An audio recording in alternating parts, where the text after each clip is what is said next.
Olá pessoal, meu nome é Vitor Matos e eu sou fisioterapeuta. Além de trabalhar com fisioterapia, eu trabalho também com pesquisa na Universidade Federal de Minas Gerais, onde eu faço meu mestrado em neurociências, e eu também trabalho com educação aqui no YouTube e lá no Instagram, compartilhando um tanto de coisa legal, coisas importantes que podem interessar você. Então, se você não me segue no Instagram, não deixa de fazer isso, eu vou deixar o endereço aqui no vídeo em algum lugar, tá certo? E hoje eu vim até aqui para falar com vocês sobre algumas das vacinas que estão prestes a sair aqui para a gente no Brasil. Algumas dessas vacinas, algumas em específicas, que estão usando um tipo de ferramenta de imunização que é uma ferramenta muito interessante, com um potencial gigantesco para ajudar muitas pessoas com vários tipos de doença e fazer uma revolução dentro da medicina. E essa ferramenta são os RNAs mensageiros, tá? Então eu estou falando principalmente da vacina da Pfizer e da Moderna, que são as vacinas que estão sendo usadas lá no Reino Unido, tá bom? Algumas pessoas já receberam essas vacinas agora em dezembro, que é a data que eu estou gravando esse vídeo, e eu não sei, a gente ainda não tem planejamento para receber vacinas aqui no Brasil, infelizmente. Não sei qual vacina vai vir para cá, se vai ser essas vacinas da Pfizer, da Moderna, ou algum outro tipo de vacina como a de Oxford, né?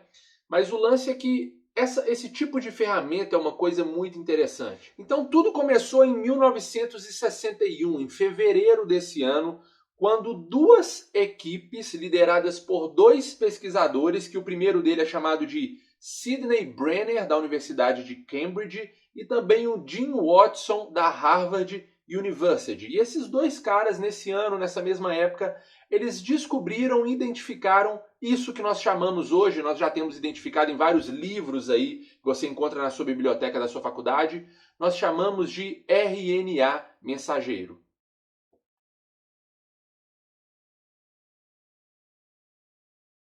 Então presta atenção, vocês viram que eu falei até aqui que o que nós fazemos, o que essa vacina faz, é entregar uma mensagem para as nossas células. E essa mensagem nada mais é do que a cópia de uma parte específica do gene, correto?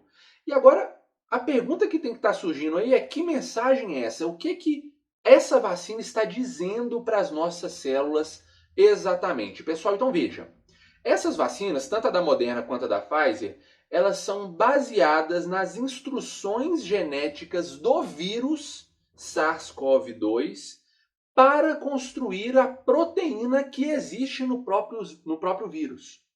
Então esse aí deve ser o vírus, vocês já devem ter visto essa imagem em algum lugar. Na membrana do vetor SARS-CoV-2, que é esse que nós estamos combatendo agora, existem proteínas específicas que são chamadas de spike protein, né? Proteínas do tipo spike, do tipo coroa, do jeito que você quiser chamar. E a mensagem que nós entregamos para algumas das células do nosso corpo é a mensagem da produção dessa proteína, galera. Da produção dessa proteína. Quando a mensagem chegar dentro da nossa célula, os ribossomos vão ler essa mensagem e eles vão produzir justamente essas spike proteins. Depois disso, como eu falei para vocês, essa molécula ela é muito frágil, esse RNA mensageiro não vai ficar muito tempo ali dentro da célula. Rapidamente ele vai ser degradado. Lembre-se, como eu disse, é uma molécula de short life, ou seja, vida curta. Aí a proteína já tendo sido produzida dentro da célula, a partir da leitura do RNA mensageiro, essa proteína ela vai acontecer duas coisas basicamente com ela, que a nossa célula pode fazer. A primeira é a gente enviar essa proteína inteira, na íntegra, para a superfície da célula. Então a nossa célula vai ficar com aquelas coroas bem parecidas, algumas das nossas células, né? Vai ficar com aquelas coroas bem parecidas com a do SARS-CoV-2. E a outra coisa que a gente pode fazer é agora quebrar essa proteína em alguns fragmentos e a gente leva agora para a nossa membrana, a célula leva para a membrana dela esses fragmentos dessa proteína. Então, duas coisas, basicamente, ou a gente coloca na membrana da nossa célula a proteína inteira, ou então fragmento dessa proteína. Resumindo, o que pode acontecer. Então, pessoal, essas proteínas estando apontadas, disponíveis ali na membrana da nossa célula, elas podem agora ser reconhecidas, identificadas pelo nosso sistema imunológico. Então agora a gente passa a falar de células do sistema imunológico. Algumas delas, a primeira que a gente vai falar é uma célula que é chamada de célula apresentadora de antígeno. Então o que essa célula faz? Ela consegue interagir com a membrana das nossas células e fazer essa identificação, como eu já descrevi, mas ela também é uma célula do tipo fagocítica, né? Que ela limpa pedaços de células mortas que estão ali no nosso organismo. E veja, as células que receberam a vacina vão ter dentro delas, como eu disse, fragmentos da proteína spike. Então, mesmo que essa célula apresentadora de antígeno ela não esbarre em uma célula que tem essa spike protein na membrana, quando uma dessas células eventualmente morrer, ela também pode fagocitar essa célula e ela vai perceber aquela proteína, aquela molécula que é interessante para a gente, para as células, na verdade, do sistema imunológico, gerarem uma resposta de defesa e de neutralização a um agente patógeno.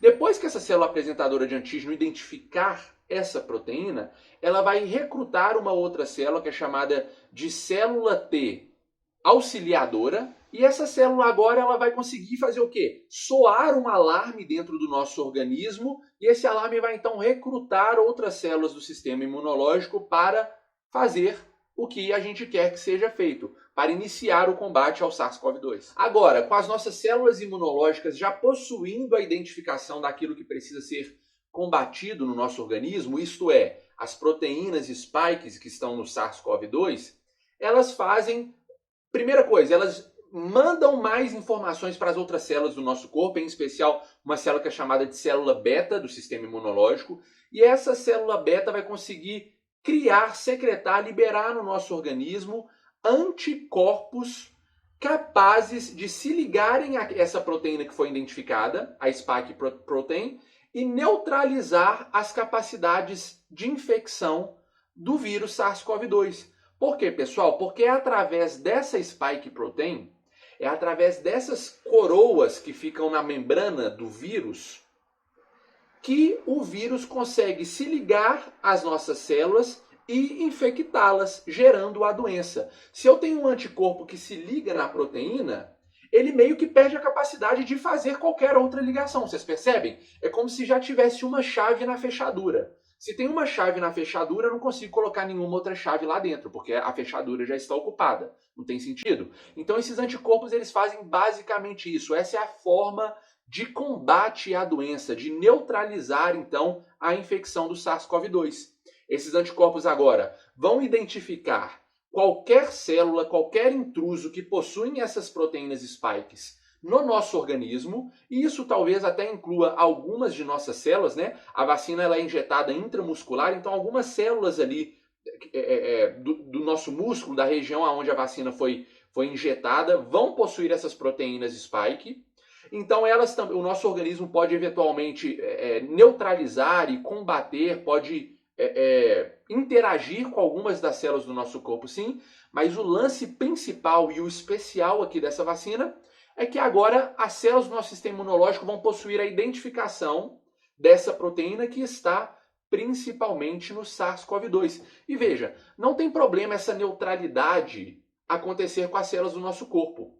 A chave está na fechadura de algumas células do nosso corpo, porque a gente não usa essas proteínas spikes para gerar doença no nosso organismo. É claro, a gente não faz isso. Quem faz isso é o vírus SARS-CoV-2. É o vírus que está gerando essa pandemia aí da Covid-19. Ele usa essa spike protein para interagir com as nossas células, infectá-las e gerar todos esses sintomas que a gente conhece aí, gerar a doença.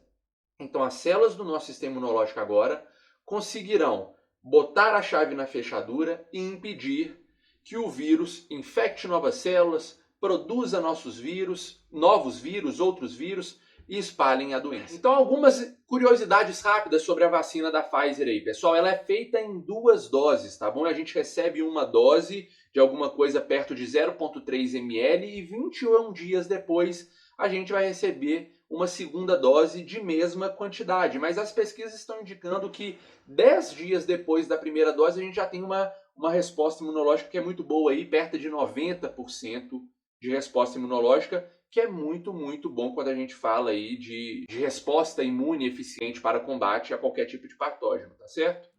E o detalhe é aquele, pessoal, essa vacina precisa ser armazenada assim em temperaturas muito baixas para que a gente consiga manter essa molécula que é super frágil, que é o RNA mensageiro. E agora, pessoal, voltando àquele raciocínio ali da potencialidade dessa ferramenta nos dias de hoje e nos dias que virão, é o seguinte, o lance é que a gente consegue criar com essa ferramenta meio que um remédio,